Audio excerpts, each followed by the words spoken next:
Dari Sabang sampai Merauke berjajar pulau-pulau, sambung menyambung menjadi satu, itulah Indonesia. Indonesia tanah airku, aku berjanji padamu, menjunjung tanah airku Indonesia. Indonesia ialah sebuah wilayah di mana tersusun atas banyak daerah, dari Sabang sampai Merauke. Rakyatnya dengan keberagaman yang begitu banyaknya mewujudkan suatu persatuan dalam mewujudkan wilayah yang saling menghargai satu sama lain dalam mewujudkan perdamaian, yaitu Indonesia.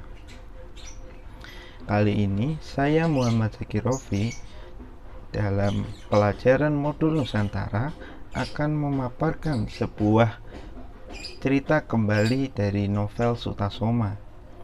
Novel ini ialah novel karangan Cok Sawitri, di mana terinspirasi oleh karya dari Empu Tantular, yaitu Sutasoma juga.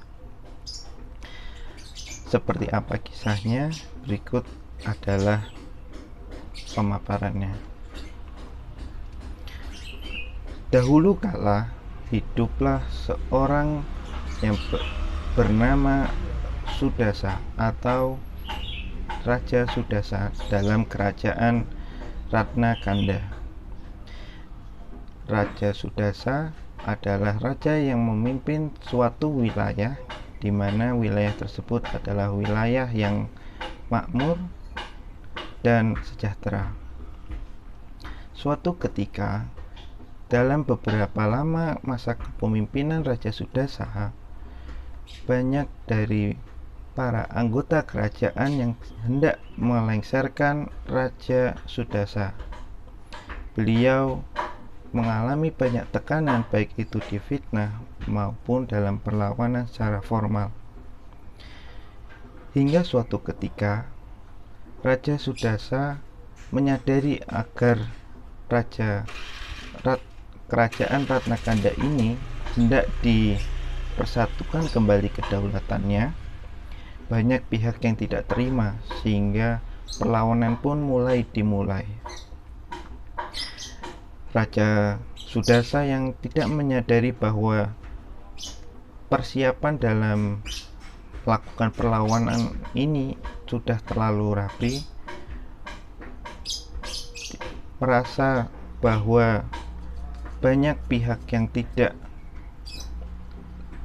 setuju padanya, sehingga terjadilah pertempuran antara para tentara yang setia dengan beliau dengan para organisasi yang telah dipersiapkan untuk melakukan perlawanan.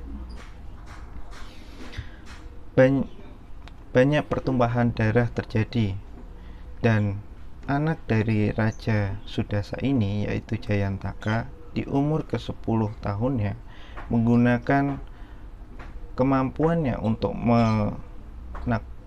menyingkirkan para pengkhianat ini, sehingga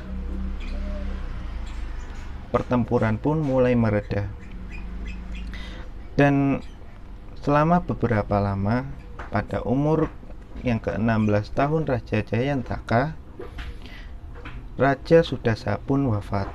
Penasehat dari Raja Sudasa sebelum-sebelumnya mulai untuk meminta agar Raja Jayantaka maju untuk menggantikan ayahnya dalam menjadi seorang raja. Dengan begitu, Raja Jayantaka langsung menuju untuk menggantikan ayahnya. Dalam pesan yang disampaikan beliau, yaitu ayahnya, agar Raja Jayantaka harapannya dapat mempersatukan kedaulatan Raja Ratnakanda. Dengan begitu, Raja Jayantaka yang telah secara resmi sebagai raja menetapkan sebuah dharma agama dalam kepercayaannya, yaitu agama Siwa, agar mempersembahkan 100 kepala raja kepada Sang Hyang Kala. Banyak berita yang tersebar dari apa yang telah ditetapkan oleh Raja Jayantaka, sehingga wilayah lain di luar sana mulai merasa resah dengan apa yang ditetapkan oleh Raja Jayantaka. Raja Jayantaka pun mulai bergerak memperluas kekuasaannya untuk mempersatukan kedaulatan. Hingga berlangsung lama, di lain daerah ada seorang yang bernama Sutasoma. Sutasoma ialah seorang keturunan kerajaan dari Raja Hastina. Raja Hastina. Beliau yang digantikan oleh Raja Dasabahu, di mana adalah seorang saudaranya. Mengapa? Karena Sutasoma sendiri tidak ingin berkecimpung dalam sebuah kerajaan. Beliau adalah termasuk pribadi yang tenang dan senang dalam mendalami agama, sehingga beliau memilih hengkang untuk mempelajari lebih dalam tentang agama. Saat Raja Jayantaka hendak semakin memperluas kekuasaannya, Raja Dasabahu yang tidak menginginkan kerajaannya dan Sutasoma yang menjadi target sebagai persembahan kepada Sang Hyang Kala, Raja Dasabahu memilih melakukan perlawanan. Banyak pertumpahan darah terjadi. Sutasoma yang tidak ingin semakin terjadi pertumpahan darah yang besar memilih untuk bertemu dan menyerahkan diri. Jayantaka yang kemudian mengajak Sutasoma kepada Sang Hyang Kala akhirnya tidak merasa ingin melanjutkan apa yang menjadi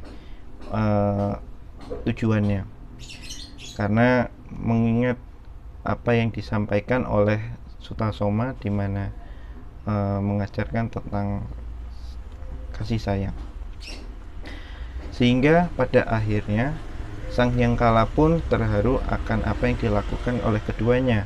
Tidak ada yang menang maupun kalah, dan mereka hidup bersama berdampingan. Hal ini adalah pesan yang hendak disampaikan pada novel Sutasoma, di mana agama Siwa dan agama Buddha saling berdampingan, hidup dalam prinsipnya masing-masing dan saling menyayangi satu sama lain. Itulah yang hendak disampaikan pada karya novel ini, di mana mereka hidup bersama, saling menghargai dalam mewujudkan suatu wilayah yang damai. Hal ini pula yang disampaikan pada sebuah semboyan, yaitu Bhinneka Tunggal Ika, dalam karya Empu Tantular, yaitu Sutasoma.